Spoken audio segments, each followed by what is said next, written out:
अस्सलाम वालेकुम। आप देख रहे हैं पाक एक्सक्लूसिव टीवी।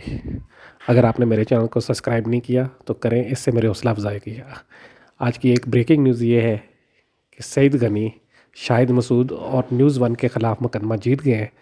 2018 में सईद गनी ने न्यूज़ वन और शाहिद मसूद के ख़िलाफ़ केस किया था, जिसमें उन्होंने इल्ज़ाम लगाया था कि शाहिद मसूद और न्यूज़ वन उनके ख़िलाफ़ एक मुहिम चला रहे हैं, जिसके जवाब में न्यूज़ वन और शाहिद मसूद ने भी केस का जवाब दिया। लेकिन आज इस केस का तफसीली फ़ैसला आ गया है और मुअज़्ज़ज़ अदालत ने सईद गनी का मौक़िफ़ की हमायत की है और शाहिद मसूद और न्यूज़ वन को 1 करोड़ रुपए जुर्माने का हुक्म दिया है। ये है आज की ख़बर। सईद गनी मुकदमा जीत गए हैं और शाहिद मसूद हार गए हैं। शाहिद मसूद को हमेशा ये कहा समझा जाता है कि वो हुक्मरानों की फेवर करते हैं और वो अपनी एक मखसूस तरीके से रिपोर्टिंग करते हैं।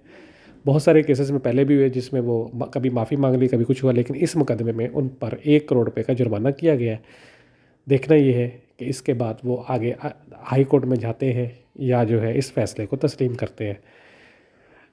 शाहिद मसूद इमरान खान के बहुत करीबी दोस्त समझे जाते हैं और अब भी कहा जाता है कि वो उनके दोस्त हैं। देखना है इस मुकदमे के बाद क्या होता है। आप देख रहे थे पाक एक्सक्लूसिव टीवी। अगर आपने मेरे चैनल को सब्सक्राइब नहीं किया तो करें। आप लोगों का बहुत बहुत शुक्रिया।